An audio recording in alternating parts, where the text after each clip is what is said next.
സംസ്ഥാനത്ത് ഇന്നും മഴ തുടരുമെന്നാണ് കാലാവസ്ഥാ കേന്ദ്രം അറിയിച്ചിരിക്കുന്നത്. 6 ജില്ലകൾക്കാണ് യെല്ലോ അലേർട്ട് പ്രഖ്യാപിച്ചിരിക്കുന്നത്. വടക്കൻ ജില്ലകളിലാണ് ശക്തമായ മഴ തുടരുമെന്ന് കാലാവസ്ഥാ വകുപ്പ് അറിയിച്ചിരിക്കുന്നത്. ഇന്നലെ വയനാട് അടക്കമുള്ള വടക്കൻ ജില്ലകളിൽ ശക്തമായ മഴ മുന്നറിയിപ്പ് ലഭിച്ചിട്ടുണ്ടായിരുന്നു. മാത്രമല്ല മധ്യ കേരളത്തിൽ കാര്യമായ മഴ പെയ്യില്ല എന്നുള്ള മഴ മുന്നറിയിപ്പും ഉണ്ടായിട്ടുണ്ടായിരുന്നു. ഏതായാലും ഇപ്പോൾ നമ്മുടെ റിപ്പോർട്ടർ വിഷ്ണു ടെലിഫോൺ ലൈനിൽ ചേരുകയാണ്. വിഷ്ണു, ഇന്ന് ഏതൊക്കെ ജില്ലകളിലാണ് മഴ മുന്നറിയിപ്പുള്ളത്? ഇന്ന് 6 ജില്ലകൾക്കാണ് ഇന്ന് യെല്ലോ അലേർട്ട് ഉള്ളത്. ഇന്ന് ആലപ്പുഴ, എറണാകുളം, കോഴിക്കോട്, കണ്ണൂർ, കാസർഗോഡ്, വയനാട് ജില്ലകൾക്കാണ് ഇന്ന് യെല്ലോ അലേർട്ട് പ്രഖ്യാപിച്ചിരിക്കുന്നത്. ഈ ജില്ലകളിലെല്ലാം അതിശക്തമായ മഴയുണ്ടാകുമെന്നുള്ള മുന്നറിയിപ്പാണ്.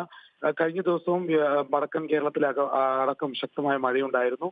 പല ജില്ലകളിലും, പ്രധാനമായും വടക്കൻ കേരളത്തിലും മധ്യ കേരളത്തിലുമാണ് ഇത്തവണ മഴ ശക്തി പ്രാപിച്ചത്. ഏതായാലും ഒരു ശക്തമായ മഴ തുടരുമെന്നുള്ളൊരു മുന്നറിയിപ്പ് തന്നെയാണ് ഇപ്പോഴും അറിയിക്കുന്നത്. അതായത് ഇന്നു കൂടി വ്യാപകമായ മഴയുണ്ടാകും. എന്നാലും ഒറ്റപ്പെട്ട ഇടങ്ങളിൽ തെക്കൻ കേരളത്തിലായാലും ശക്തമായ മഴ ഉണ്ടാകുമെന്നുള്ള മുന്നറിയിപ്പുണ്ട്.